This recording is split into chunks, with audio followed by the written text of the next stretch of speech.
Hey guys, welcome back to my channel, and if you're new, welcome to my channel. So this video is coming out a lot more sooner than what I had planned originally planned, and that is a quick Q&A about college university, especially York University.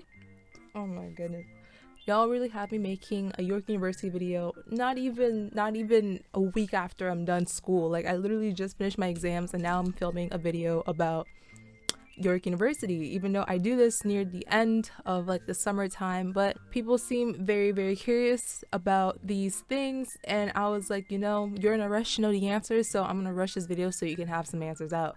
So let's get on to this video. So this is going to be a part 1 because I'm expecting a lot more questions to come along as we are planning on coming back on campus, and online is not really going to be much of a thing, even though I kind of did like online classes, I'm not going to lie, but can't change anything. I'm going to try taking more online classes so it kind of like works out with my work schedule. And yeah, so I received a lot of questions in my York University vlog, and I feel like it was best to just answer all these questions in a video. That way you have a better understanding and not just like written words on a comment section.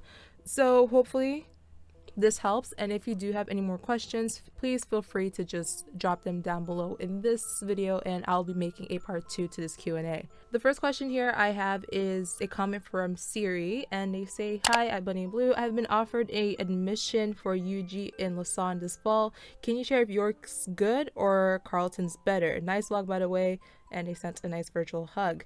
Right off the bat, to answer this question, honestly, I can't really tell you which university is better because everyone has their own experiences. I feel like my experience at York was rather a pretty good one, especially social wise, because I can be a very social person and I would feel very isolated if there weren't many things for me to do on campus at York. If I just had to come back home just not feeling the best, it's kind of hard to explain. York has a lot to offer. I believe there's like so many things for people to do at York. You just have to find it. And I honestly do think like York University is a pretty good school, but other people can say differently. So I don't want to say yes, come to York, it's the best school ever, because everyone's experience is different. If you want to know more about academics, again, there's always positive and negatives. If you want to know socially, positive and negatives, but I feel like for York there's a lot of social pros than cons. Like, it's a very social school because it's a commuter school, so there's always things for students to do, and if you do live on campus you'll find even more things to do. It really does depend on what you would consider as what makes a school the best school, like what factors fall under your expectations. I think that's what I'm trying to say. Yeah, sorry, it's honestly really hard to say because I don't want to persuade people into coming to York, no offense, if their experience is not going to be the same as mine because everyone's different. So just take this with a grain of salt. I do suggest, however, to go on Reddit and type out the same question, because when I did that there was a bunch of results that came up about like asking if they should go to York or Carleton for engineering. So definitely check out Reddit suggestions. If you're really leaning towards York because of the environment and because it's like in like the Toronto vicinity, I would say yeah, just come to York, because other than York there's going to be a lot of things to do in Toronto in general. But if you're leaning more towards Carleton because they offer different things, then, you know, go to Carleton. It's all up to you. Another question is from Divine A, I believe, and they're asking, do you recommend going to York U? Then I told them like it's kind of hard to explain if like whether or not, but like what are they interested in knowing. So this video is specifically because of their question as well.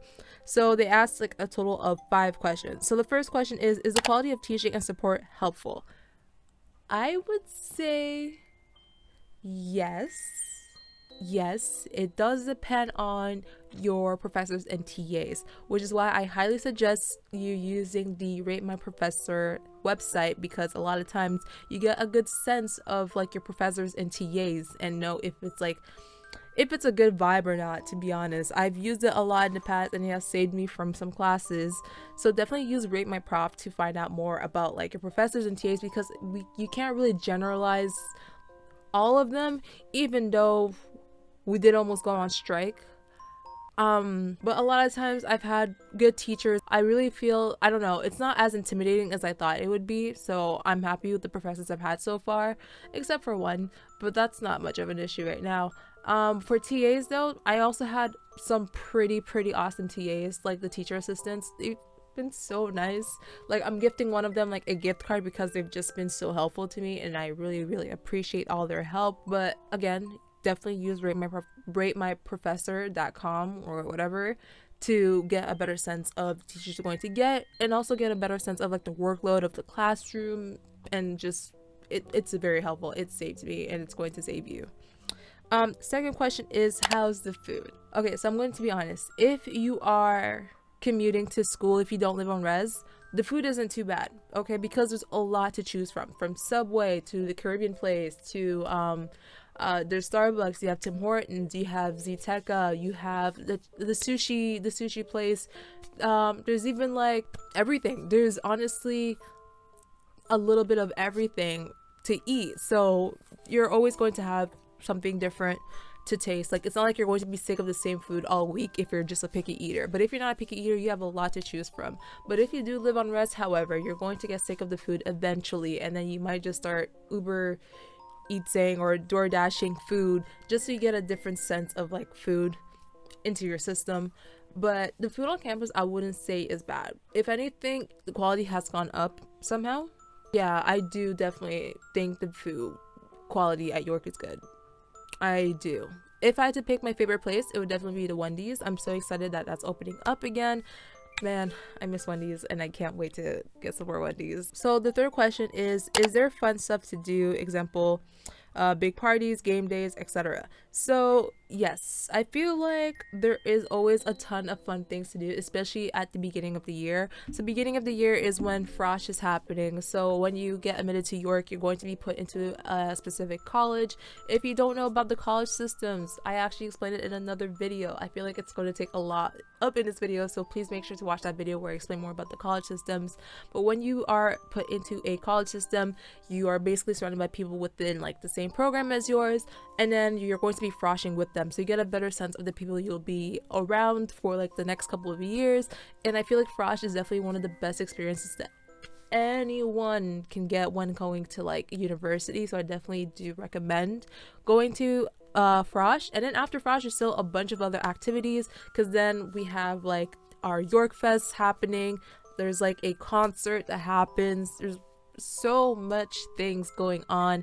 And then that's when we also get to know about the clubs that are happening, the clubs that are going on, sport teams that you can join.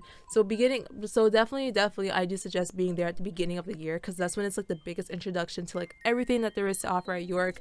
And then throughout the year, there's just like more activities coming along like left and right, so you just have to like stay in the loop, check out posters, follow accounts, just stay up to date, and you will find some fun things to do. So question number 4 is, so does the strike thing heavily impact you, and in what ways? So thankfully I didn't experience a strike. We almost did, but the way the strike was going to impact us, okay, so if I remember correctly, the teachers wouldn't have really done much work anymore.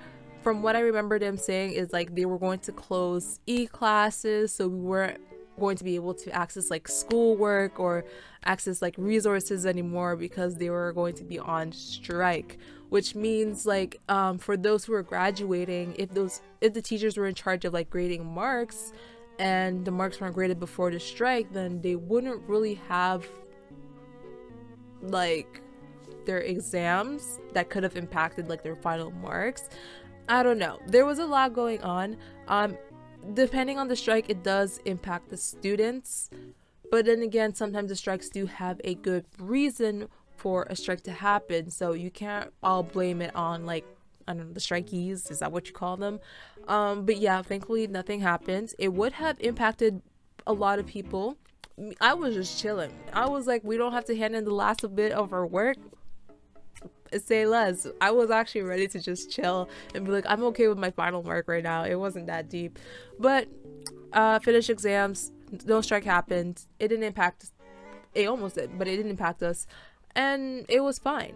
If you do want to know more about strikes, I can see if I can find out more about them, but because I haven't actually personally experienced one yet, there's not much to say. So thankfully there won't be another strike for another 4 years, because apparently strikes happen every 4 years or so. So let's hope that doesn't happen. All right, and the last question is, any tips for incoming students? So I feel like everything that I just said were basically like the main tips that I would give incoming students, but just don't be afraid, but also don't go overboard. And the reason why I say this is because when incoming students come in and they sign up for all their classes, sometimes you don't realize that you are signing up for more than what you can actually handle, and that was a mistake I did during my first year. So when you're signing up and you're getting your classes all together, it's going to tell you like you should take at least a minimum of 30 credits. Honestly, I wouldn't say go for all 30, at least maybe 23, because 30 credits during your first year is a lot. So maybe sign up for 3 to 4 classes, not 5 to 6, because it's going to be a lot. And I've seen how it has impacted a lot of first year students, and I wish they would know these things ahead of time. Like, if you don't graduate within the 4 years, it's okay. It's okay. Like, that's my biggest tip. If you're not going to be graduating within the 4 years, that's fine. I'm actually taking an extra 1.5 years right now, just because first year was really difficult and I'm trying to get back on track. And I'm only taking like 3 classes just to keep things like at a bay, so I know my limit, and I know taking 6 classes is going to kill me. So definitely don't do more than what you can't handle, because it's the workload is entirely different from high school. I'm going to tell you that right now. So if you're looking at 30 credits and going like, I could do this, you probably can't realistically, because it's a lot. So don't be too hard on yourself if you don't graduate within the 4 years. No one's judging you. Everyone's going at their own pace, and it's just well, it's just that. Next question. This is a question. That's not even a question. That's just Ali saying let's vlog together. Ali, will vlog together, don't worry. Hopefully this is a kind of short video. If it's not a short video, I'm so sorry. But yeah, those are all the questions that I've received. I really do hope this kind of gives you a better visual on what to expect. Sign up for Frosh. Like, I'm wearing my Frosh jersey right now just because it went with my outfit today. But sign up for Frosh once you get admitted. You're not going to regret it. It's going to be the best time of your life, especially now that we're going to be back in person. Hopefully like 100%. That means Frosh would hopefully be 100% in person. You don't want to miss it. Oh my gosh. Yeah. Okay, so that's basically the end of this video. So again, if you do have any other questions, make sure to comment them down below. I will try to do another vlog during the summer, so like in a couple of weeks, of like a better campus tour, so you get a better visual of campus, because it's actually really beautiful during the summer that people do not want to recognize, but it's true. And I will see you all in the next video. Bye guys.